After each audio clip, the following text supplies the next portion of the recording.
TRS party అనే పడవ మునగబోతా ఉంది. ఆ మునుగుతుంటే నేను దాంట్లో మునగడం ఖాయం అక్కడ ఉంటే అని చెప్పి తన దారి తను చూసుకుంది కవితమ్మ. తెలివైన ఆమె గనుక తన దారి తను చూసుకుంది. ఇంకా చాలా మంది ఈ పార్టీ మళ్ళీ అధికారంలోకి వస్తుంది, మళ్ళీ అధికారాన్ని వెలగబెట్టవచ్చు అని చెప్పి ఇంకా ఆశతో ఎదురు చూస్తున్నారు. ప్రజలు మాత్రం బీఆర్ఎస్ పార్టీని, బీఆర్ఎస్ విధానాలను, కేసీఆర్ని, కేసీఆర్ అవినీతిని, కేసీఆర్ అరాచకత్వాన్ని, కేసీఆర్ కుటుంబ సభ్యుల ధన దాహాన్ని గుర్తించే వాళ్ళను ప్రతిపక్ష స్థానంలో కూర్చోబెట్టిరు.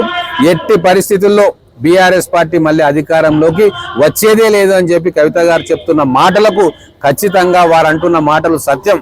ఇక కవిత గారు అధికారంలోకి వస్తారా లేదా అనేది పార్టీ అనౌన్స్ చేసిన తర్వాతే ఇల్లలకగానే పండుగ కాదు. ప్రజాక్షేత్రంలోకి పోయి గతంలో తప్పులు చేసినాం, ఆ పాపాలన్నీ కడుక్కున్న తర్వాత ప్రజలు మళ్ళా సరేలే ఈమె పాపాలకు ప్రాయశ్చిత్తం చేసుకుంది అని అనుకుంటే ఒకటో రెండో ఓట్లు వేసే అవకాశం ఉంది.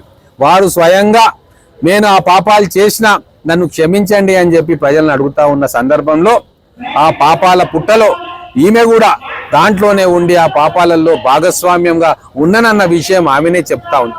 మేము 2014 నుంచి చెప్తా ఉన్నాం, కేసీఆర్ పాలన తెలంగాణను అంధకారంలోకి తీసుకుపోతుంది అని. అదే నిజమైంది. నిజంగా తెలంగాణ అంధకారంలోకి పోయింది. అప్పులు మీద పడ్డాయి, మొత్తం ఆర్థిక వ్యవస్థ చిన్నభిన్నమైంది, ప్రాజెక్టులు కూలిపోతా ఉన్నాయి, అంతటా అధికార దుర్వినియోగం జరిగింది, డబ్బు దుర్వినియోగం జరిగింది.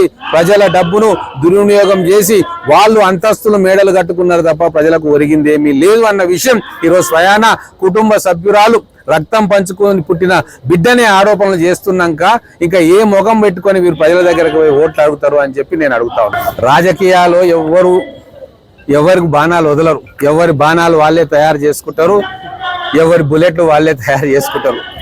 ఆమె తన రాజకీయ మనుగడ కోసం ఒక పార్టీ పెట్టుకుంది, స్వాగతిస్తాం.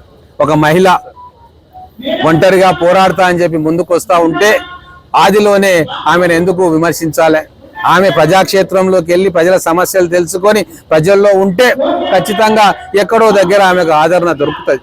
కానీ ఈరోజు స్పష్టంగా నేను ఉంటున్నా, నాకు పదవులు ఇచ్చిన, నాకు ఆస్తులు కూడబెట్టిన తెలంగాణలో ఉన్న భారత రాష్ట్ర సమితి అనే పడవ మునగబోతా ఉంది అని చెప్పి తెలుసుకున్న తర్వాతనే ఆమె సొంత పార్టీ పెట్టుకుంటుందన్న విషయాన్ని తెలంగాణ ప్రజలు మరవద్దని చెప్తాం. ఈ కార్యక్రమం మీకు నచ్చినట్లయితే లైక్ చేయండి, షేర్ చేయండి, సబ్స్క్రైబ్ చేయడం మాత్రం మర్చిపోకండి.